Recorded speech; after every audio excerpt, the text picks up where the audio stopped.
Kemudian kalau orang tidak mengerti, diberi tawaran dua. Ini Nokia yang asli, misalnya handphone. Nah, yang itu Nokia KW, pilih yang mana? Mesti pilih yang asli. Kita bilang, waqala Rasulullah, hadis. Yang dibicarakan itu ucapan Nabi. Mereka, waqala Nawawi. Ya, Nawawi, siapa Nawawi? Waqala Tobari. Waqala, siapa Tobari itu? Waqala Al-Qurtubi, siapa Qurtubi itu? Waqala Ibnu Hajar itu siapa? Bukankah panutan kita Rasulullah SAW? Waqala, nah ini baru yang pas. Nah itu kan pemahaman orang kan. Waqala Allah, nah apalagi yang ini. Inilah cara kita menyikapi hadis Nabi. Inilah cara kita menyikapi Al-Quran. Bukan peletak-peletok qala Rasulullah SAW. Seolah-olah kita ini sahabat yang langsung mendengar dari Nabi, langsung paham. Sahabat-sahabat Peter Pan ya. Assalamualaikum warahmatullahi wabarakatuh. Bismillahirrahmanirrahim. Alhamdulillahirabbil alamin. Allahumma sholli ala sayyidina Muhammad wa ala alihi wa sahbihi ajma'in, amma ba'du. Sekarang pertanyaannya, kenapa ditolak sekian lama tapi sampai sekarang masih eksis? Kita lihat Arab Saudi masih sangat eksis dengan paham wahabisnya. Di Indonesia juga masih eksis. Kenapa bisa seperti itu? Ada selentingan orang bilang itu karena ada dananya, tapi saya tidak mau bicara itu. Itu butuh penelitian, itu butuh istiqra', butuh tasabut, butuh tabayyunnya. Saya tidak mau bicara itu. Walaupun Gus Idrus pernah bilang, ada kawannya bercerita bahwa satu ustadz Wahabi itu digaji 15 juta. Tetapi itu khabar ya, yahtamilus sidqa wal kadhib. Bisa benar, bisa salah. Ya, tidak ada pentingnya juga kita bahas itu. Analisa saya sederhana. Kalau kita perhatikan, ustadz-ustadz Salafi Wahabi yang ada di Indonesia itu memperkenalkan diri sebagai orang yang ingin mengajak umat kembali kepada sumber agama yang paling suci, yang paling pure, yang paling murni, yaitu Alkitab was Sunnah. Efek dari ucapan ini apa? Kita tidak perlu ikut kitab-kitab ulama-ulama, cukup ikut kitab dan sunnah. Ikut kitab maksudnya Al-Quran dan hadis gitu. Sehingga dakwah-dakwah mereka, ceramah-ceramah mereka selalu bicara tentang hadis. Ini nggak ada hadisnya. Dalilnya apa? Hadis. Dalilnya apa? Ayat. Dalilnya apa? Hadis. Kalau orang itu kan enggak. Ibarahnya apa? Nah inilah orang ini tuh nggak tanya dalil, tapi ibarahnya mana ya? Ketika bicara tentang hukum mesti pertanyaannya apa ibarahnya? Di kitab apa? Bukan di hadis, bukan di Quran, bukan. Di kitab apa? Jadi kalau secara level itu seolah-olah kita itu grade kedua. Kita masih sibuk membahas pendapat orang, sementara mereka langsung pendapatnya Allah dalam Al-Quran dan pendapatnya Nabi. Kan lebih keren. Orang-orang yang tidak paham kan merasa, wow, luar biasa ini. Santri-santri masih bicara takrib lah, bicara ini pendapat waqala Romli lah, waqala Rafi'i lah. Siapa itu Romli, siapa itu Rafi'i? Sama-sama dengan kita. Bahkan Imam Syafi'i saja mengatakan kalau saya tidak sesuai dengan hadis sahih, lempar ke tembok. Apalagi yang di bawahnya. Ini loh ada ustadz yang keren. Pembicaranya selalu qaimun alal kitab was sunnah. Yang keluar dari mulutnya itu hadis. Kitab Al-Quran, hadis, Quran, hadis. Sementara yang lain ustadz-ustadz itu apa? Kitab-kitab fikih. Jadi seolah-olah levelnya itu memang lebih keren mereka. Lebih original. Itu yang membuat mereka laku. Jadi seolah-olah memberikan opsi bahwa ini loh grade terbaiknya. Landasan kita itu Alkitab was Sunnah. Kembali kepada kitab dan sunnah. Karena hanya ini yang terjamin kebenarannya. Sementara yang lain itu hanya pendapat perseorangan. Bahkan sampai kepada porosnya menolak bermadhab. Sampai Al-Buti mengarang kitab Al-Madhabiyah Akhtarul Bid'ah Tuhaddidu Asy-Syariah. Paham anti madhab seburuk-buruknya bid'ah atau yang bid'ah yang paling berbahaya yang meruntuhkan sandi-sandi syariat. Berdebat dengan Syekh Albani. Artinya memang dihalau seolah-olah kita itu tidak perlulah kita sibuk-sibuk dengan kitab fikih baik yang kecil sampai yang tebal itu tidak perlu. Cukup kita Al-Quran, hadis. Seperti itu. Di kota kita sering saksikan betapa maraknya dakwah-dakwah seperti itu. Dan keren. Setiap orang bertanya jawabannya hadisnya. Ayatnya, hadisnya, ayatnya, hadisnya, ayatnya. Kalau di NU, nggak ada. Ditanya sholat, nggak ada orang jawab pakai hadis. Jawabannya di kitab, di kitab, di kitab. Tetapi apakah benar bahwa mereka itu lebih keren? Apakah benar bahwa kita itu di bawahnya karena hanya sibuk membahas kitab, bukan sibuk membahas hadis? Dan memang kenyataannya jarang sekali, bahkan mungkin tidak ada ustadz-ustadz salafi itu yang sarjana atau mungkin pesantren pernah ngaji fikih secara intensif, pesantren gitu, pesantren salaf fikih gitu. Kayaknya mereka jurusan akidah, jurusan hadis. Saya kira belum ada Ustaz Wahabi yang yang betul-betul menguasai fikih itu, misalnya pernah pesantren hatam dari mulai Fathul Qorif, Fathul Mu'in, Fathul Wahab dan seterusnya. Ya mungkin ada. Saya tidak bilang tidak ada, saya kira gitu ya. Kemudian kalau orang tidak mengerti, diberi tawaran dua. Ini Nokia yang asli, misalnya handphone. Nah, yang itu Nokia KW, pilih yang mana? Mesti pilih yang asli. Kita bilang waqala Rasulullah, hadis yang dibicarakan itu ucapan Nabi. Mereka waqala Nawawi. Ya, Nawawi siapa Nawawi? Waqala Ibnu Hajar. Ibnu Hajar itu siapa? Bukankah panutan kita Rasulullah Shallallahu Alaihi Wasallam? Waqala. Nah, ini baru yang pas. Nah, itu kan pemahaman orang kan. Waqala Allah. Nah, apalagi yang ini? Sebetulnya falsafah bahwasanya Al-Quran dan hadis itu sesuatu yang harus didahulukan, singkirkan yang lain. Itu bukan sesuatu yang salah. Bukan sesuatu yang salah. Tetapi ada grade-nya. Dulu dalam Al-Insaf itu Imam Ad-Dahlawi menceritakan, dulu pernah ada sesama sahabat bertanya kepada Ibnu Abbas tentang sebuah hukum. Lalu Ibnu Abbas menjawab dengan hadis Nabi. Mereka protes, tapi tidak sama dengan yang dilakukan Abu Bakar. Ibnu Abbas ngamuk. Waihak, bahasa begitu, celaka kamu. Aku ceritakan kepada kamu apa yang dikatakan oleh Nabi, sementara kamu membantah dengan apa yang dikatakan oleh sahabat, oleh Abu Bakar. Apa jawaban si sahabat ini? Walakinahu afhamu. Tetapi Abu Bakar lebih paham dari maksud Nabi. Ibnu Abbas tidak menjawab. Itu juga dinukil dalam kitab At-Tamat Hub ya. Jadi memang ada pemikiran-pemikiran bahwasanya kita harus mengedepankan sabda Nabi daripada perkataan ulama. Itu ada seperti itu. Bahkan Imam Az-Zahabi itu ada satu kitab ya, Aqwalu Az-Zahabi ya.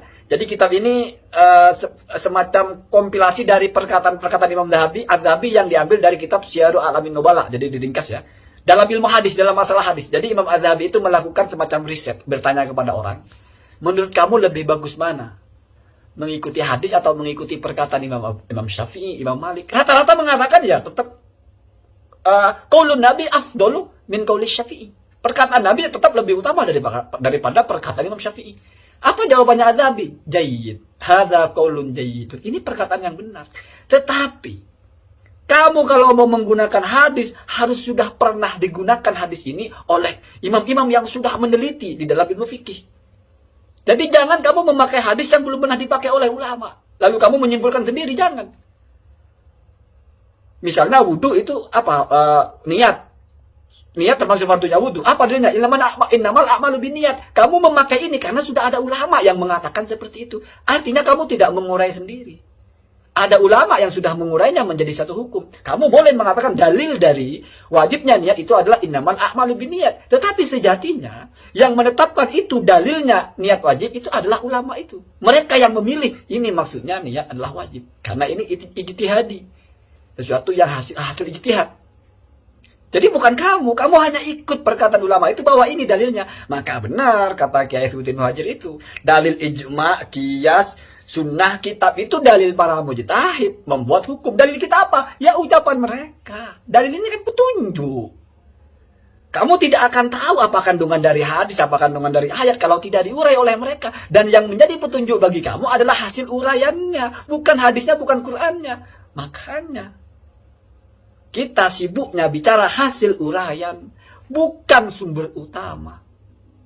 Dan ini adalah jalan terbaik. Kenapa? Karena hadis itu mudillatun illa lil fuqaha. Hadis itu berbahaya kecuali bagi ahli fikih. Perkataan seorang ulama hadis Imam A'mash, ya ma'syarul fuqaha antumul atibba wa nahnu sayadilah. Wahai ahli fikih, kami ini adalah apoteker dan kalian dokternya. Maka kalian yang menentukan penyakitnya apa, lalu butuh obat apa, lalu dosisnya seperti apa, dan ambil di kami. Ucapan Imam A'mash ini pengakuan jujur setelah ada satu kasus. Orang datang kepada Imam A'mash dan di sebelahnya duduk Abu Nu'man. Abu Nu'man itu Imam Hanafi. Tanya tentang hukum. Imam A'mash tidak bisa jawab. Kemudian suruh tanya kepada Abu Nu'man. Abu Nu'man menjawab. Imam A'mash bingung. Min aina, dari mana Anda mau jawab seperti itu? Min hadisin haddastanahu. Ya dari hadis yang kamu ceritakan kepada kami.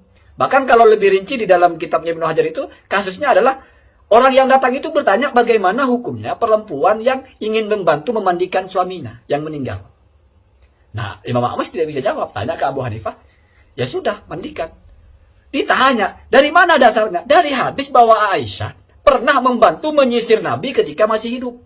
Kalau ketika hidup saja membantu sesuatu yang bisa dikerjakan oleh dirinya boleh, apalagi sudah mati. Sudah tidak bisa dia mandi sendiri, apa alasan istri tidak boleh membantu memandikan? Ini kan kias aulawi bahkan ya. Dan itu tidak ada di dalam hadis. Itu dikenal oleh ulama-ulama fikih. Jadi seperti itu. Nah, kalau kita sudah mengenal ini, maka kita yakinkan kepada masyarakat bahwa ketika kita menjelaskan hukum tidak pakai Al-Quran, tidak pakai hadis, bukan kita tidak tahu. Bukan kita mengambil level 2, enggak. Tapi memang inilah cara kita beragama yang benar. Sama dengan kamu minum, itu memang aqua, itu minuman terbaik. Tapi kamu enggak ke gunungnya langsung. Di depan kamu itu, yang di botol itu yang kamu minum. Beras terbaik yang ditanam di sawah-sawah itu, kamu enggak makan dari sana. Kamu makan setelah beras itu di packing. Ya toh. Ini kan sudah simpel, sudah enak.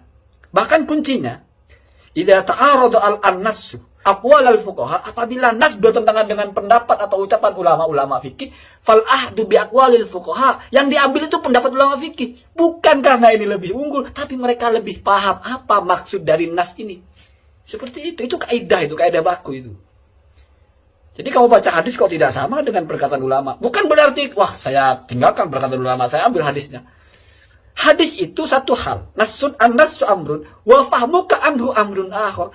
Nas itu satu hal, pemahaman kamu hal yang lain. Ketika nas itu bertentangan dengan ucapan ulama, yang bermasalah di sini bukan berarti, belum tentu berarti nas itu tidak sama dengan maksud ulama ini. Tetapi mungkin pemahaman kamu tentang nas itu berbeda dengan pemahaman ulama ini tentang nas itu. Maka dari itu atas nama tahu diri kamu ngalah. Jadi tidak pernah ada nas bertentangan dengan pendapat ulama. Yang ada adalah pemahaman kamu tentang nas bertentangan dengan pemahaman ulama tentang nas. Nah, maka dari itulah kamu ngalah, ikut pendapat ulama.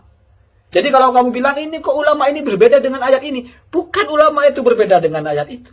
Tapi ulama ini berbeda dengan pemahaman kamu tentang ayat itu. Ini yang harus kita tekankan. Ini yang harus kita pahamkan. Karena dengan begitu ilmu itu hidup. Kenapa hadis itu rumit untuk dipahami sendiri? Kenapa ayat itu rumit untuk dipahami sendiri? Kenapa harus ada rotbah, ada tingkatan mujtahid mutlak, mustakil? Ada mujtahid mutlak saja tapi tidak mustakil, ada mujtahid fatwa. Kenapa? Dan itu apakah hanya tadrij yang main-main saja? Enggak, itu ada silsilahnya. Itu ada kronologisnya. Itu ada bangunan rangka ilmiahnya yang kokoh sampai-sampai terbentuk pola seperti itu. Bukan main-main, bukan kaleng-kaleng. Tiba-tiba ini mau dihantam dengan segelintir orang datang-datang bawa Sahih Muslim, Bukhari, Sunan Tirmidzi, wudu pakai hadis semua, jebret. Oke kalau cuman gampang. Kalau ada pertanyaan yang rumit, misalnya begini. Orang mau sholat, dia kalau sujud mesti keluar kentut. Pertanyaannya, apakah dia sholat tetap sujud walaupun keluar kentut? Atau dia meninggalkan sujud itu? Jadi ketika sujud dia hanya dengan isyarat demi menjaga agar tidak kentut. Kamu sampai bego nyari di hadis nggak bakal nemu. Ya kalau cuma ditanya hukum ini haram, bagaimana jenggot? Bagaimana isbal? Haram, finar, duk bid'ah, sesat. Ya enak jawab pakai hadis. Coba pertanyaan-pertanyaan dalam bahsul masail itu tarik di hadis itu. Geleng-geleng juga kan. Inilah dialog keilmuan yang sesungguhnya. Inilah cara kita menyikapi hadis Nabi. Inilah cara kita menyikapi Al-Quran. Bukan peletak-peletok qala Rasulullah SAW. Seolah-olah kita ini sahabat yang langsung mendengar dari Nabi, langsung paham. Padahal sahabat Peter Pan. Ya, semoga ada manfaatnya. Assalamualaikum warahmatullahi wabarakatuh.